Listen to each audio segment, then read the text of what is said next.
Hi, ma'am. Are you going to share your PowerPoint presentation? Yes, I will be sharing that. Should I start Uh, or should I wait for something? just a minute, ma'am. Just a minute.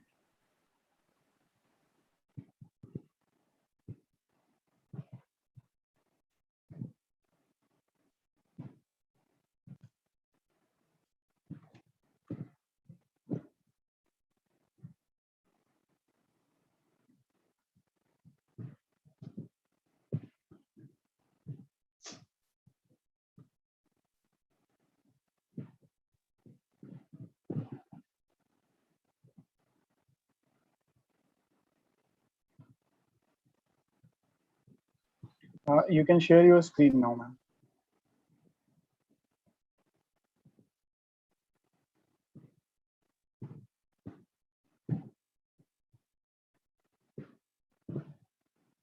Is it visible?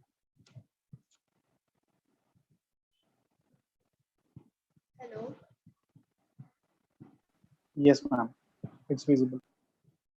I think I need to make it full screen because this right hand side is not visible, isn't it? Yes, ma'am. You can just.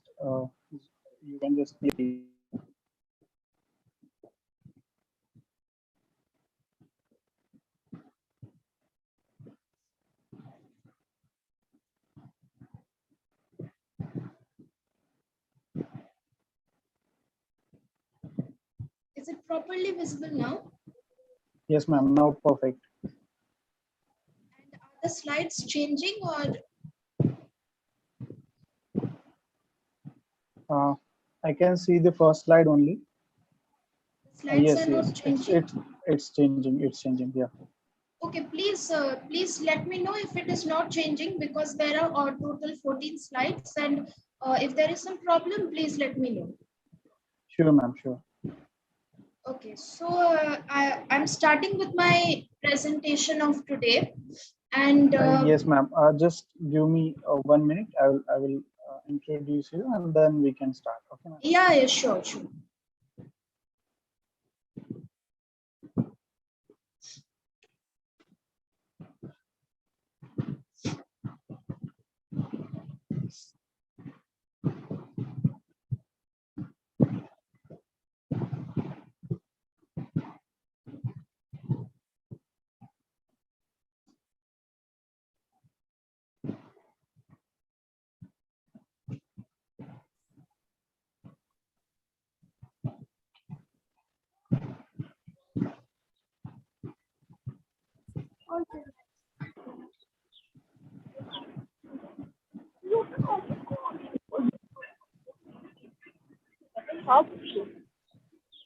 Lopamudra Ghosh নাম দিয়েছিল লোপামুদ্রা ঘোষ। এই যে কি start ভিডিওতে ইয়ে দেখাচ্ছে,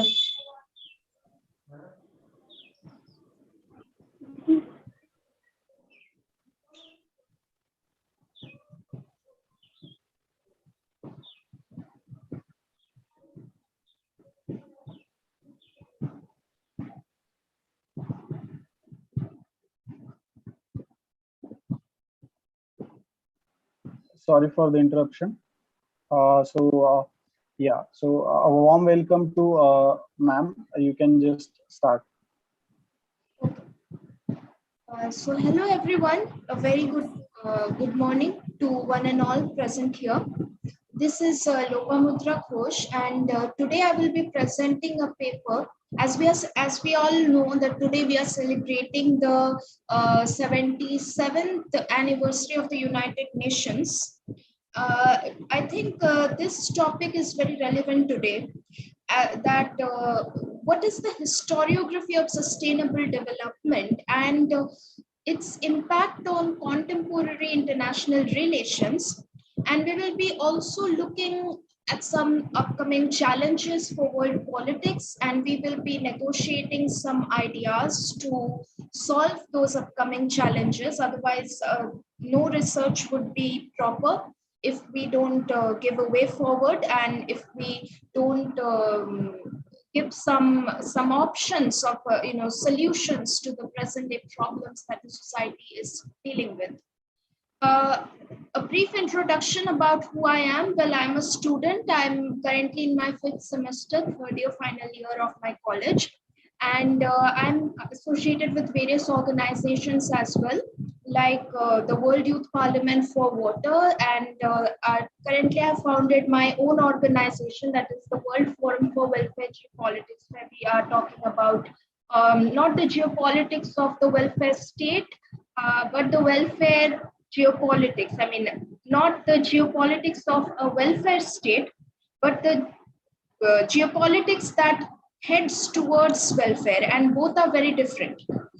And currently, I'm also associated with the TIP community. As you can know, this is a non-profit organization, and I'm also associated with the Step Up group. And last but not the least, I'm also associated with 100, which is a K-12 educational organization aimed at promoting quality education to all children around the globe. And it is aimed at solving this educational crisis that the world is facing right now. And so this is all about me. Starting with my presentation, I think my slides are not changing. Yes, ma'am, it's not changing. Is it visible now? Yes, ma'am, now visible. Okay. The first and foremost slide deals with my research objective, like why I chose this topic for the research. And as I told you, the good research aims at solving problems, and my research also aims at solving the socioeconomic problems that impede sustainable development. Now, I have found out many problems as such, like, and I have characterized them into various subheads. Coming to the first problem is nothing but the unbalanced dynamics between the development of foreign policies and the global movement towards sustainability. Well, as we know that there is growth, there is productivity, but I don't know how many of us can agree with the fact that these two parameters are prioritized while while framing foreign policies, or while, you know, uh, while we are talking about coordination and cooperation between nations. These two factors are rather considered with a mindset of either or. And there is currently little coordination and cooperation between the development of foreign policies and the global movement towards sustainability. Well, foreign policy is not, primarily dealing with growth and development or growth and productivity. And here, by growth, I do not mean a linear, unsustainable, uncontrolled growth. I indicate a growth that is sustainable, a growth that ensures socio-ecological sustainability and economic sustainability at the same time. So there is this unbalanced dynamics between the development of foreign policies and the global movement towards sustainability. Now, the second problem is the implementation.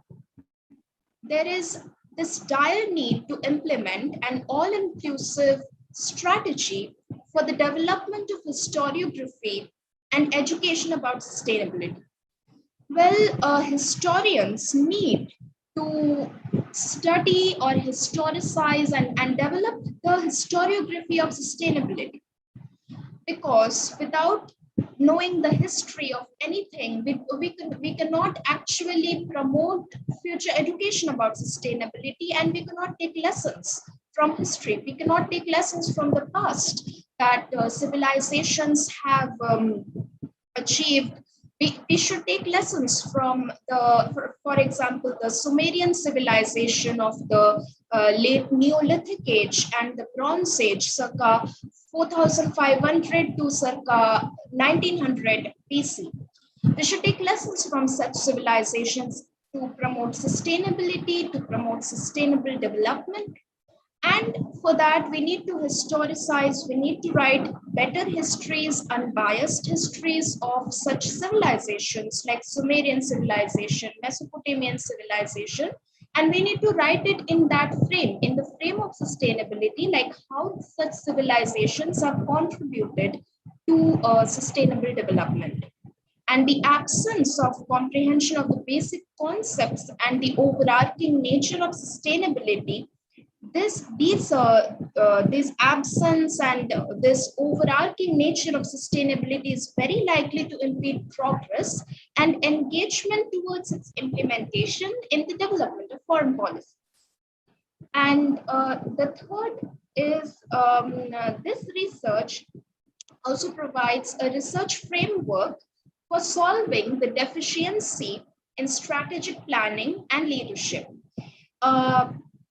This is an attempt that this research makes to solve the deficiency that we have in strategic planning. And as we all know, the world is facing this problem of policy paralysis, where policies are made, but there is a lot of delay in the process of framing urgent policy that is required then and there.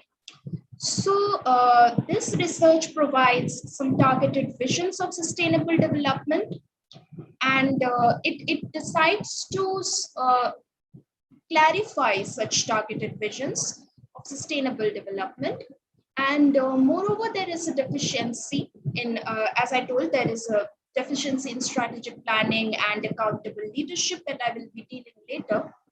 And this results in the inefficiency of monitoring and evaluating mechanisms as a whole, which act as a hindrance for implementing the principles of strategic sustainable development in a nation's foreign policy. Now, as we all know, that if there is this strong deficiency in strategic planning and leadership, ultimately that will act as a strong hindrance for the implementation of the principles of strategic sustainable development in a nation's foreign policy. So that needs to be adequately addressed, and that needs to be adequately looked after while we are framing our nation's foreign policy. Coming to my research methodology.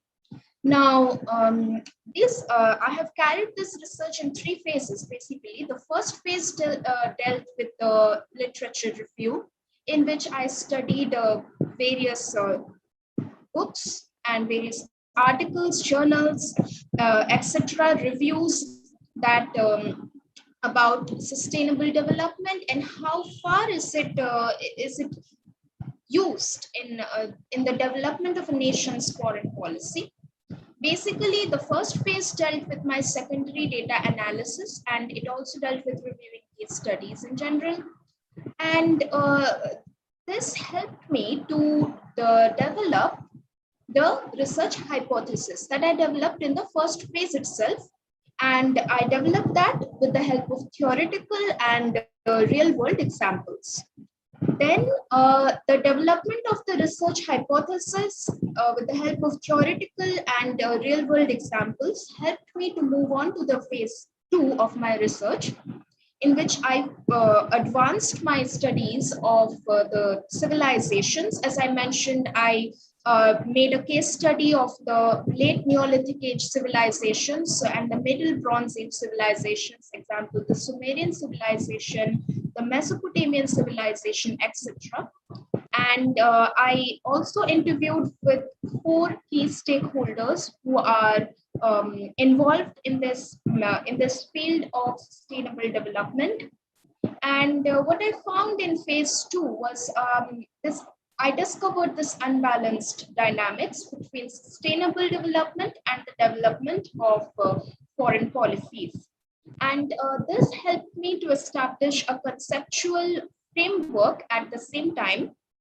And both phase 1 and phase 2, that is the development of research hypothesis and the discovery of this this unbalanced dynamics, that means the conceptual framework, helped me to move on to the phase 3.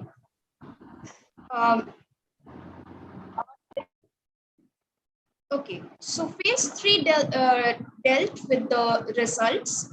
I found out the results, and how I did that was nothing but I just made some links between the conceptual framework and the hypothetical considerations.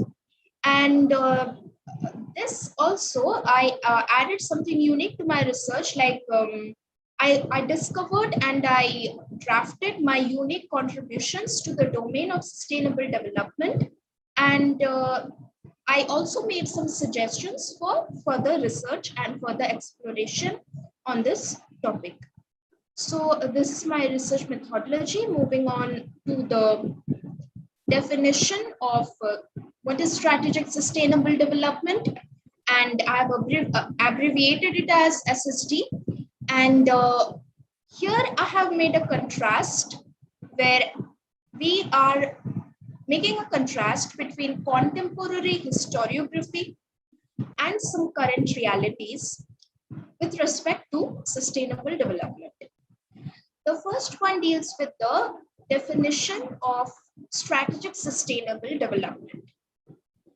Well, in simple terms, strategic sustainable development is a sustainable developmental strategy that works towards the integration of the economic, social, and environmental objectives of a society in order to maximize human well-being in the present, and that should be done without compromising the ability of the future generations to meet their needs.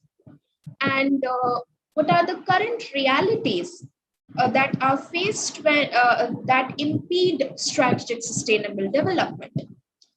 Well, there are two basic fundamentals that underpin sustainability.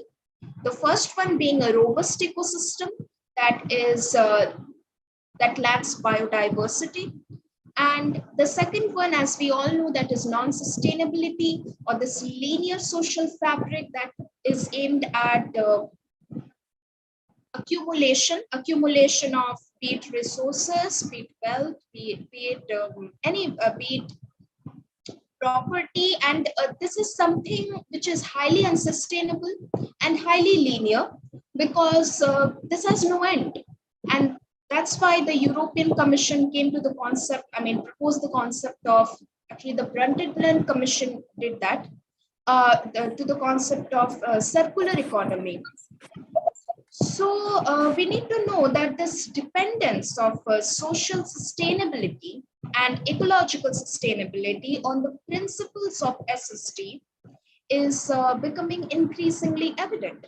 And as the capacity of the ecosystem to provide basic services and basic resources is systematically degraded because of low biodiversity and because of unsustainability, people who are dependent on them, we all, and the relationships between them will both become strained and will both become, will both oppose each other in a very negative way.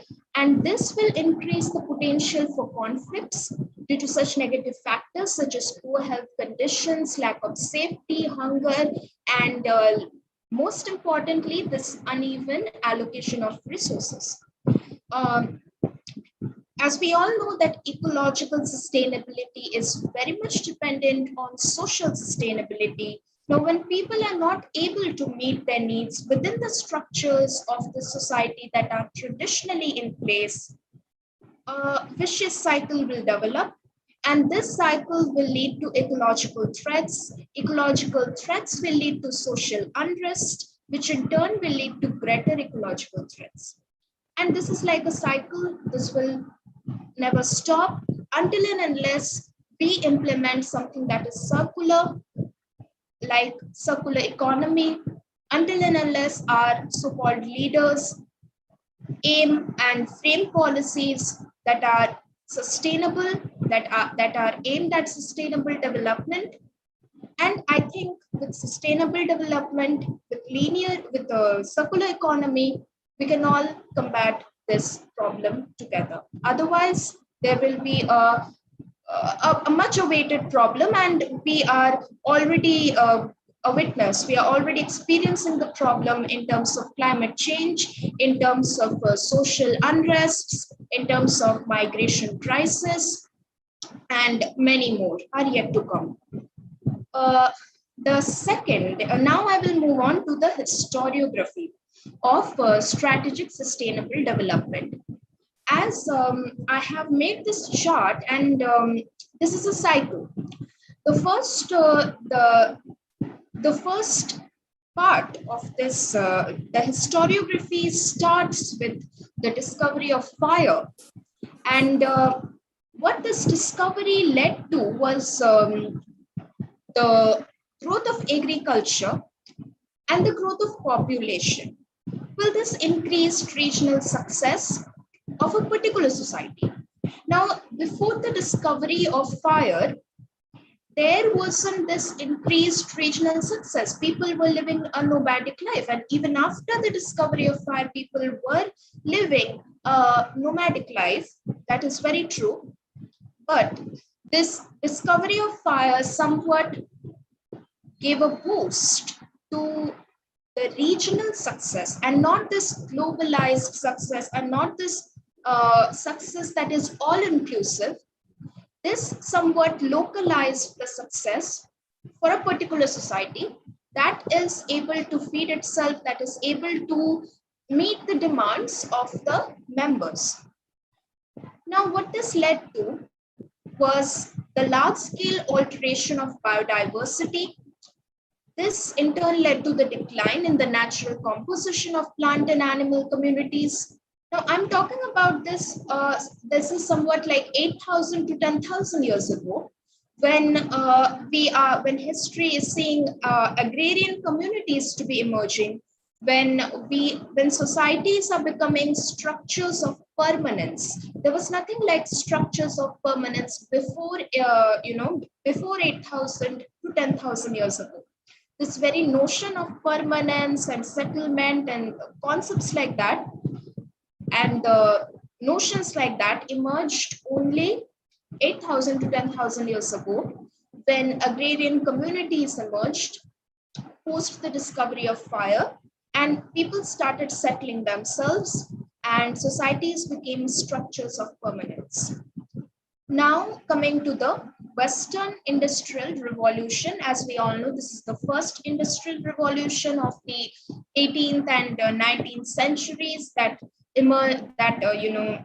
actually it emerged, and it was given a boost in the UK and in Ireland and in Europe in particular. This led to the vast growth potential of the consumption of energy through fossil fuels, and fossil fuels led to the there was this discovery of electricity, discovery of steam engine, and everything. And we also see that there were advances in medicine, there were advances in modern sanitation, and this protected large populations from the verge of diseases, from the verge of death. And this suddenly led to the decline of human mortality. And this decline of human mortality rate was supplemented by the population growth. And the planet, the pressure on the planet, the ecological footprint of humanity further pressurized the earth. And what happened in the mid 20th century, the mid 20th century was a witness to the energy crisis of 1973 to 1979. 1970s was a witness, not only 1970s, actually 1970 was the time when this ecological footprint of humanity exceeded the carrying capacity of Earth. And this was the time that recorded this. It was previously recorded, but this during the 1970s, we see the exceeding. I mean,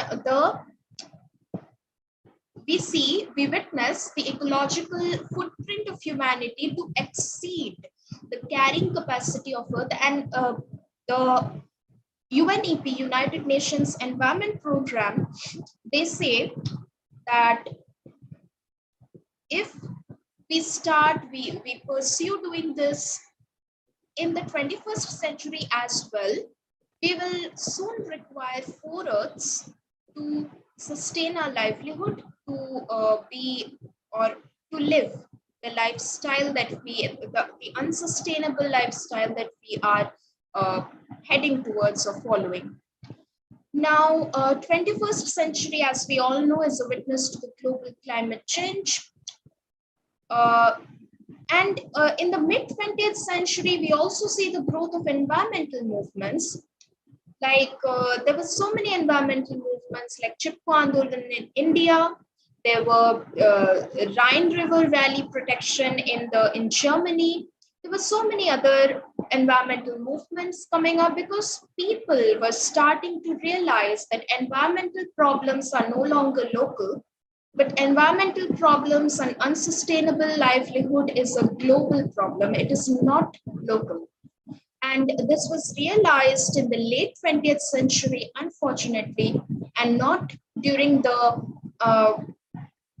emergence or during the time of the Western Industrial Revolution. Had it been realized then I think we could have dealt with this problem or combated this problem in a better way.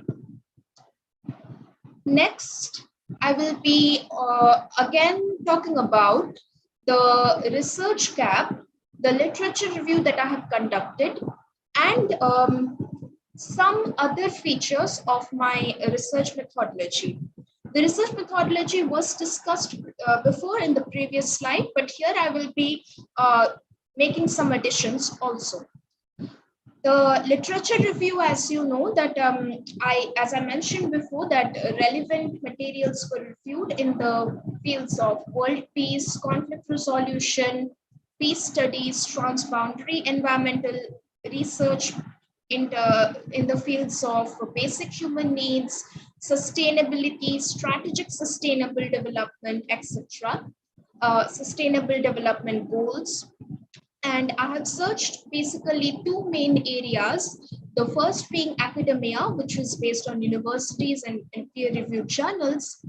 And the second domain that I have searched are the organizations that are involved in maintaining world peace by implementing the model of strategic sustainable development. Now, I have also used resources such as Google. Then there is something called Electronic Library Information Navigator, ELIN, that is provided by the Lund University Libraries in UK. And I have also searched Libris, which is provided by the National Library of Sweden. There is something called eBrary. This is also an online library. And there is BTH Library Catalog, in which I have got many resources with respect to sustainable development. And as we all know, Google is today's library. So, so many of my data, much data and information has also been collected from Google itself. And coming to the research gap, this is very important, that how far have other scholars and researchers made research in this field, and where does my standpoint stand with respect to strategic sustainable development. After analyzing the information from all these sources, I discovered that strategic sustainable development is not currently being used to develop foreign policies, not wholly used by any country, and it is not used so much so that it becomes eligible for any reference.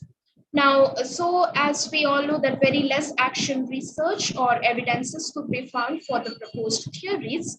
Now, due to the lack of pre-existing research work on this topic, I thought it and I found it very necessary to research on the contribution of strategic sustainable development SSD approach in developing and building a nation's foreign policy. The research methodology, as we all know, that I carried the research in 3 phases. The phase 1 included a literature review that I conducted along with exploratory interviews with actors in the fields of strategic sustainable development and its impact in peace work. And from this, both theory and real world examples were investigated.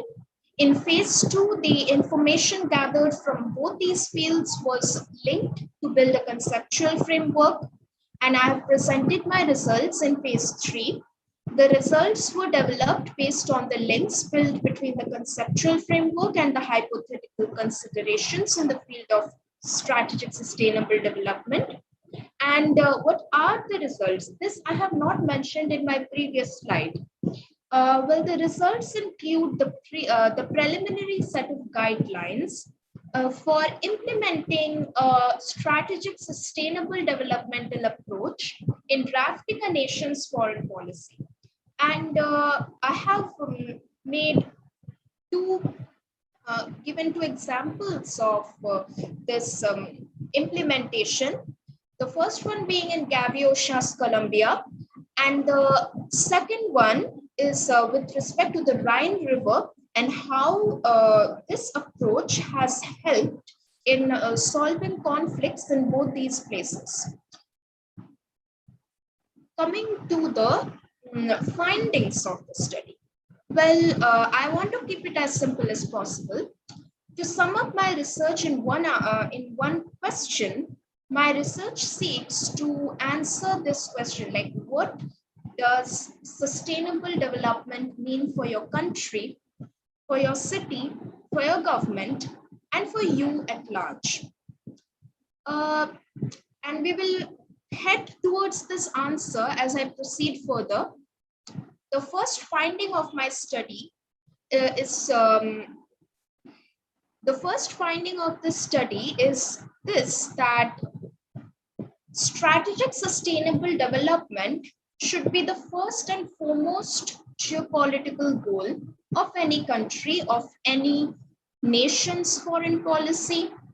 And a nation's foreign policy should be drafted by attributing strategic sustainable development as the most important geopolitical goal for parties in conflict. Now, what will this do? Why strategic sustainable development? Because this will act as a neutrally shared mental model.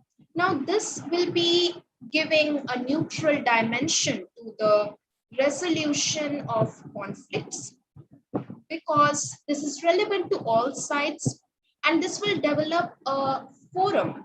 This will provide a strong and robust forum for developing better relationships between countries and among countries.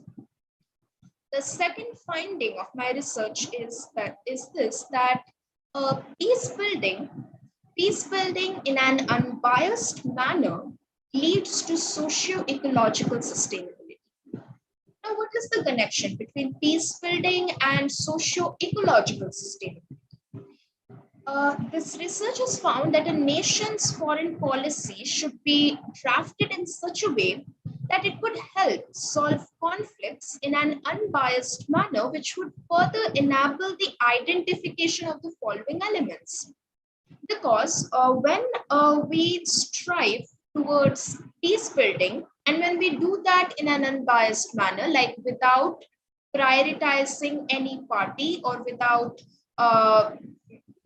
without appeasing a specific group of people, and when we are aimed at peace building, and when we are aimed at conflict resolution of all the parties involved, we can identify the root causes and the drivers of conflicts and other hindrances to world peace.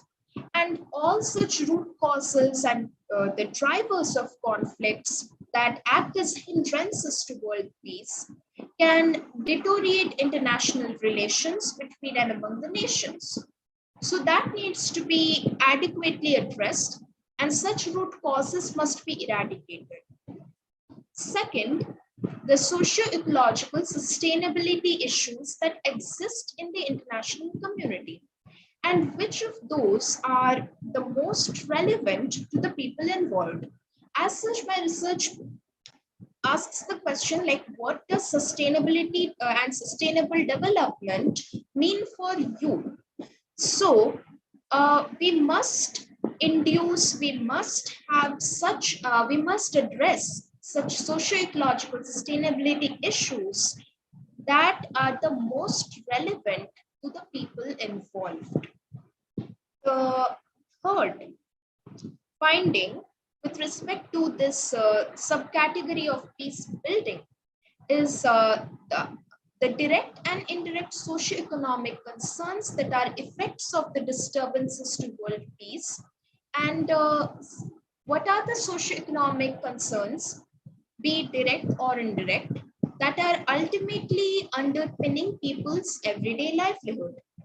So we need to find and we need to adequately and robustly address such causes. Coming to the third finding of my research, as I mentioned it before also, this research has developed some guidelines that are aimed at bridging the gap between drafting foreign policies and the global movement towards sustainability. And it has also found that if the gap is bridged, then it can solve the unbalanced dynamics between sustainable development goals and a nation's own or individual or selfish geopolitical goals. So the foreign policy of any nation must be in line with the sustainable development goals. All nations should strive to address and bridge the gap between drafting foreign policies and the global movement towards sustainability. It proves that introducing a sustainability perspective to the process of framing foreign policies could also create a guidance note and could also prove to be an inspiration for incorporating SSD or strategic sustainable development into conflict resolution processes as well. And the fourth finding deals with the thing that, like, the fourth finding is basically a suggestion that a foreign policy of any nation, it should act as the vehicle that takes the nation from an unsustainable present to a desired sustainable future. If a foreign policy of any nation is solely involved with some or the other geopolitical goals, then I don't think that that particular foreign policy will at all serve to, augment world peace or to strengthen and consolidate stability in the world. That foreign policy is of no use to other nations. A foreign policy can be only meaningful if it acts as a vehicle that takes the nation from an unsustainable present to a desired sustainable future. And the principles of strategic sustainable development must be all inclusive. By that I mean, such principles should integrate every nook and corner of the society, and then only it can be implemented in a nation's foreign policy by setting the stage to create the conditions that support a lasting world peace. And as I mentioned before, this can be achieved only when the foreign policy of a nation starts acting as the vehicle that takes the nation from an unsustainable present to a desired sustainable future. Now, I have also shown this with the help of a simple picture that what is strategic sustainable development can succeed. This model can only be successful when we have a participatory influence. And by participatory influence, I don't mean only one-dimensional participation of any particular community. It must be a strong participation, a multi-dimensional participation of civil societies, of the geopolitical goals must be in line with strategic sustainable development, and there must be global cooperation and coordination to implement SST in every nation's foreign policy, and then only this particular model can be a successful one. Otherwise, this model is it cannot be successful if it is aimed towards a one-dimensional, if it follows a one-dimensional approach. Coming to the next finding of my research, I have found that the enhancement of globalization and internationalization among nations should be encouraged.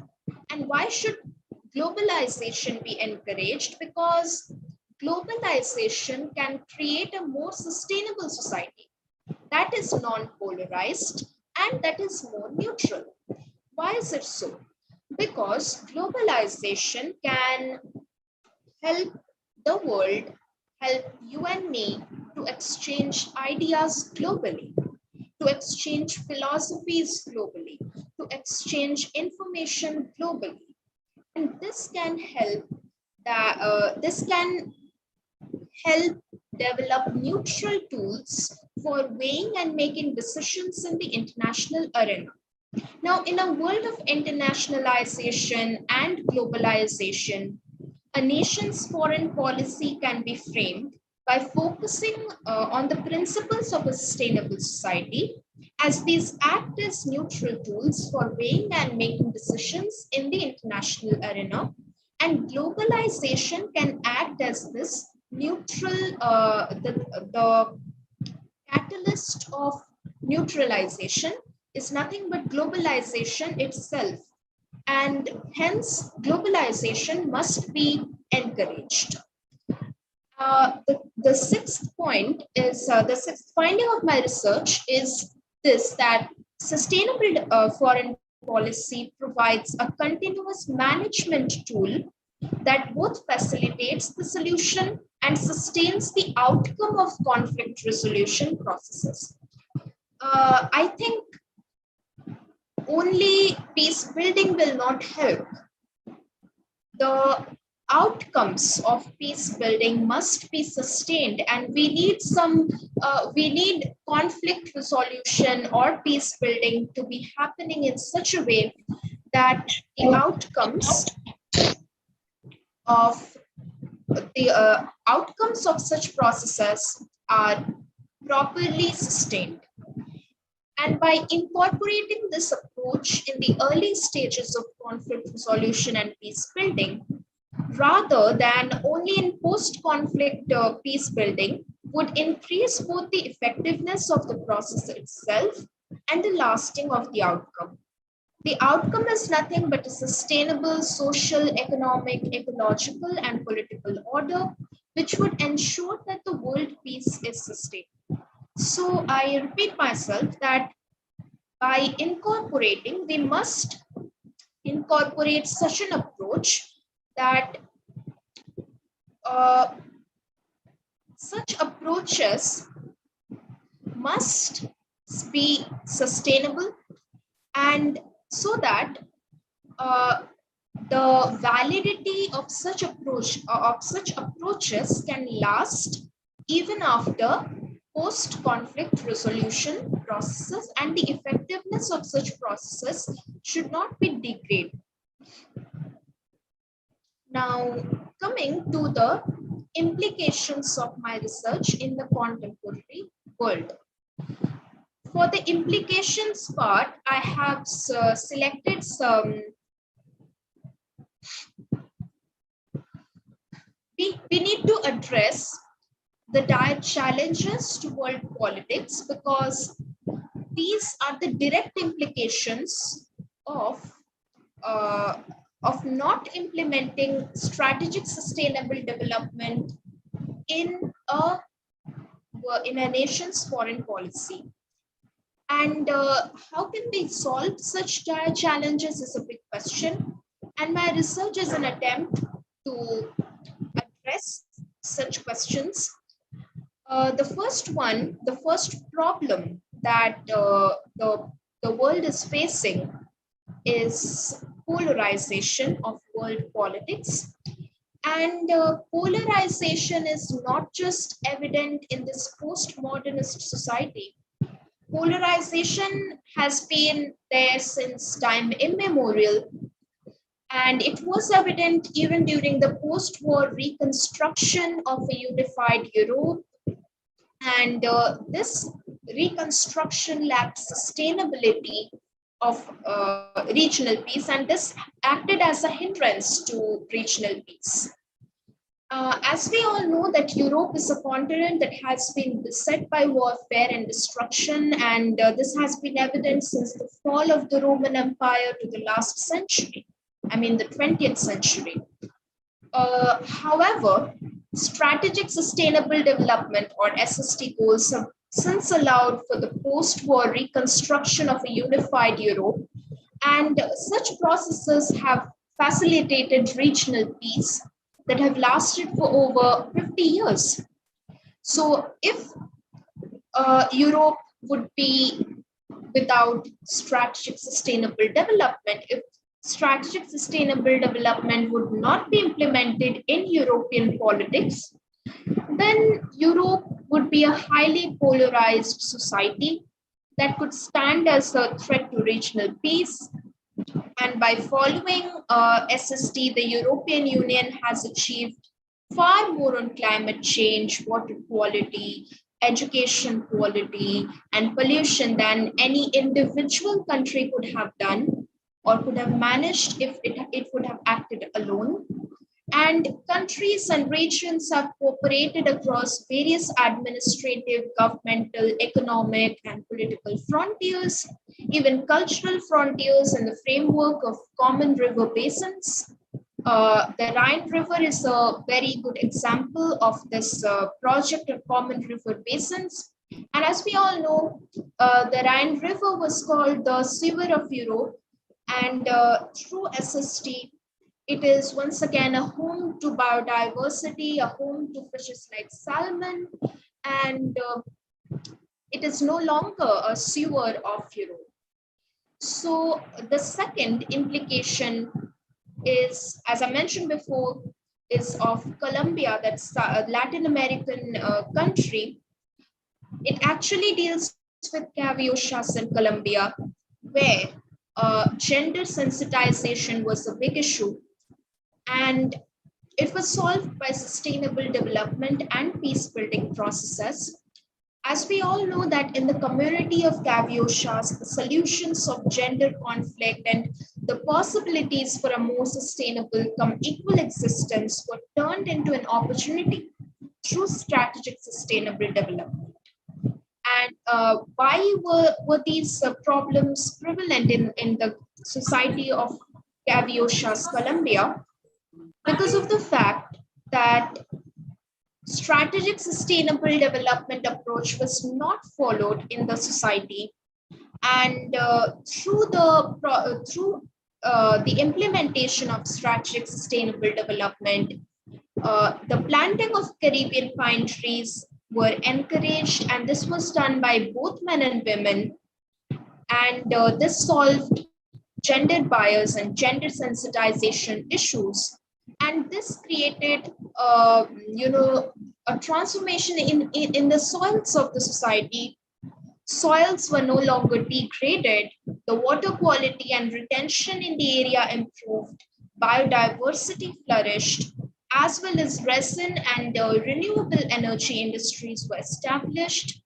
And At large, the gender conflict and this problem of gender sensitization was solved, and this has brought income and meaning to a previously depressed and violent region, which has now been free of illegal crops, kidnappers, and violence for the last 21 years, thanks to strategic sustainable development. Coming to my Coming to further implications of my research in the contemporary world, and we are now currently solving the dire challenges to world politics. I think emerging security threats is yet another challenge to world politics. And as we all know, the international community has already devised certain mechanisms to help it resolve political, military, and economic problems. But at large, and if we look now, the international community has not proved to be helpful in solving the new risks.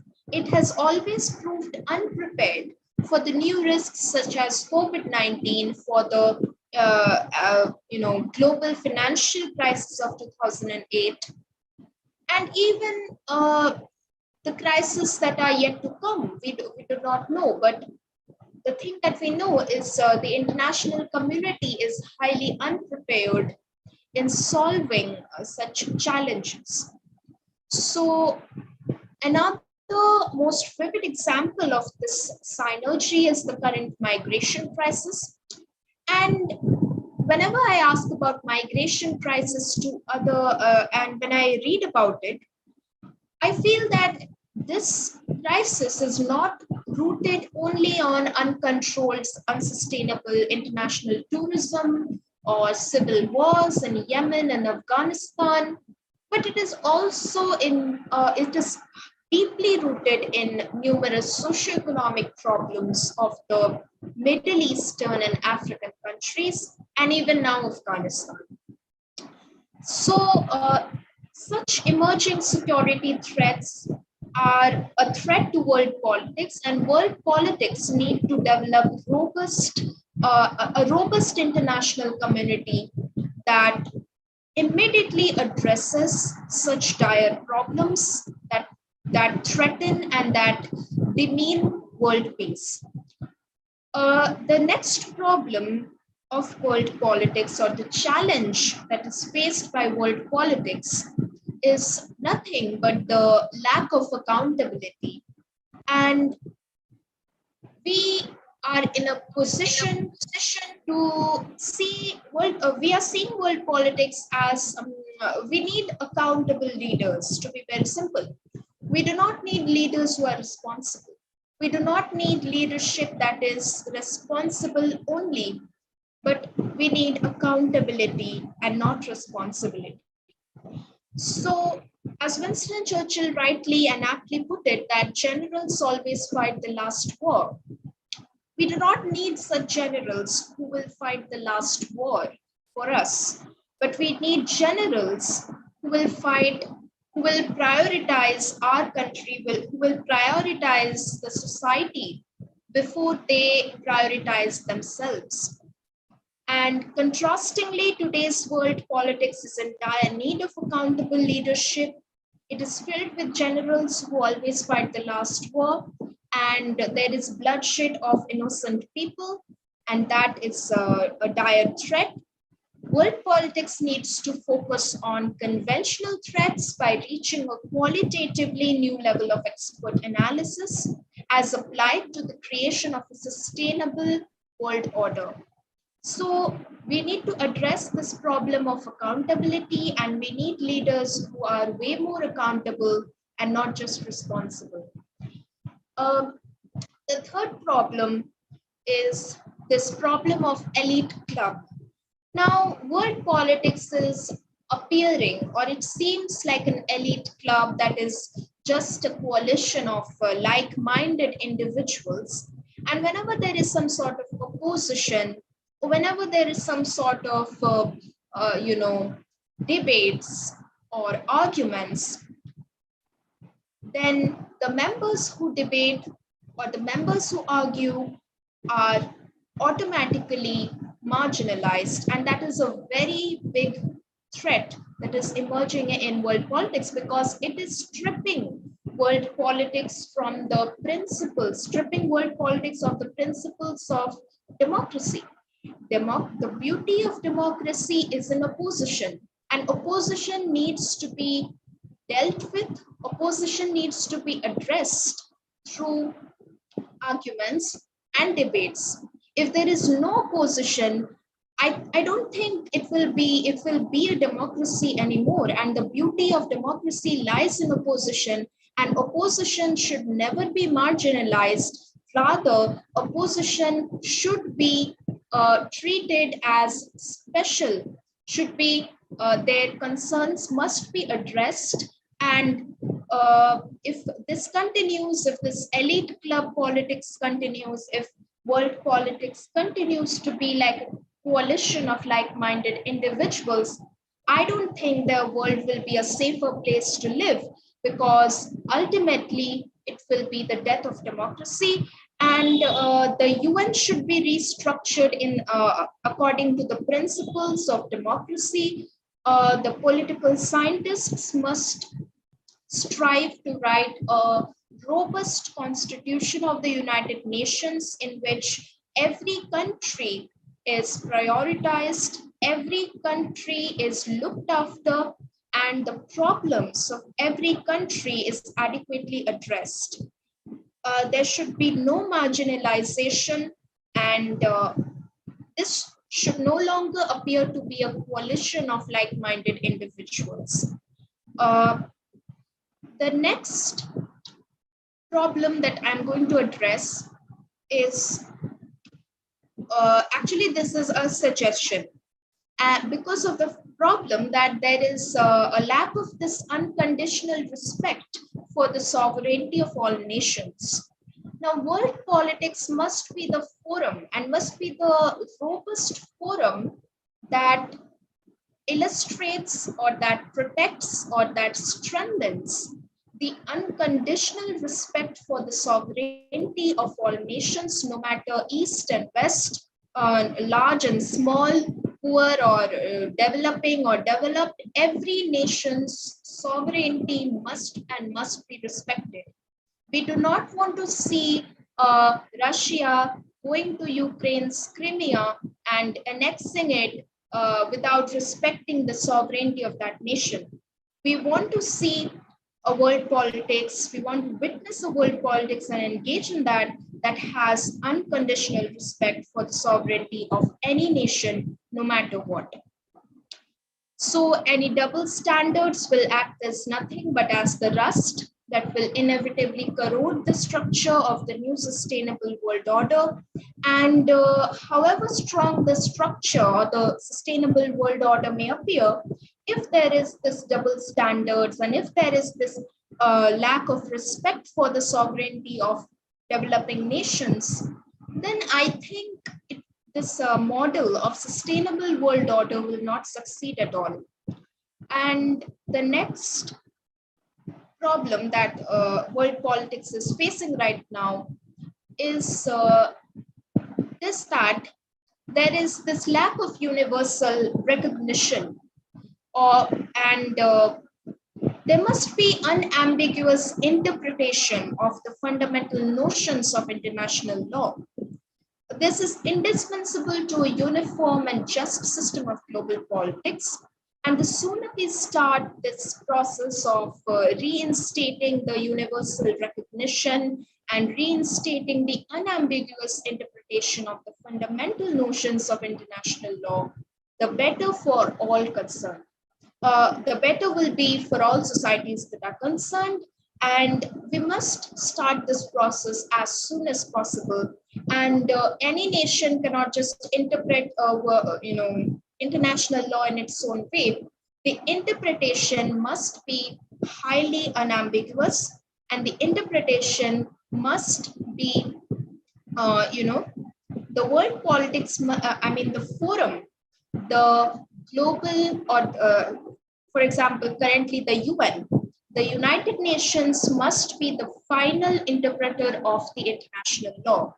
There should not be any country coming up and interpreting the international law in its own way. And the next problem is this need that world politics needs to develop mechanisms for better and effective interactions between governments. And this must be supplemented with the integration of the private sectors, the civil societies to address the common challenges facing world politics and facing humanity at large. There must be effective mechanisms for better interactions between and among governments. Governments must regularly interact with each other, and the people should be, and globalization, internationalization must be supported, must be upheld. The values of globalization must be strongly upheld by the global community so that there is a better communication mechanisms for effectively addressing the challenges as faced by world politics. And I think if this parameter would be, if this problem would have been suitably addressed, then I think we could not see a world, we could not have been a witness. The world would not have been a witness to COVID-19 because there was this lack of communication and there was this concealing of information that led to this chaos in the world, and that led to the pandemic, and that led to the death of so many innocent people. And this was only because of the fact that world politics was not and having effective mechanisms for better communication between and among governments. Now, the next problem is the destabilization of world politics. And we must realize that the world order is approaching a point of no return, and hence nation states will hardly be able to tackle the new challenges. If they tackle it alone and if they tackle it individually, so they must not pursue this mission single-handedly. There must be multidimensional, all-inclusive participation so that such destabilization, such forces that augment this process of destabilization, such forces can be eradicated and world peace can be strengthened. Having said that, coming to the conclusion of my research, the conclusion, if I have to sum it up in a phrase or in one sentence, I will definitely tell or conclude that 21st century diplomacy is nothing but it is a diplomacy where foreign policy is sustainable development policy and nothing else. Foreign policy actors have to look at sustainable development goals through a broader, more comprehensive, and very importantly, through an all-inclusive layer in which every country has participated, in which there is no marginalization of any country, no matter what. In other words, foreign policy is sustainable development policy, and these foreign policy actors must strive to implement this principle. The framework of strategic sustainable development, abbreviated as FSSD, can be implemented as a tool for making sense of the complexity of a conflict solution in a holistic and sustainable way. It could serve as a way for discovering direct and indirect causes, as I discussed before. Drivers as well as consequences of the conflict must be eradicated. And at the same time, this framework also should provide a systematic way to find strategies, actions, and necessary tools for solving the conflict and for sustaining the conflict resolution even after the conflict has ended, because that is way more important than just solving the conflict alone.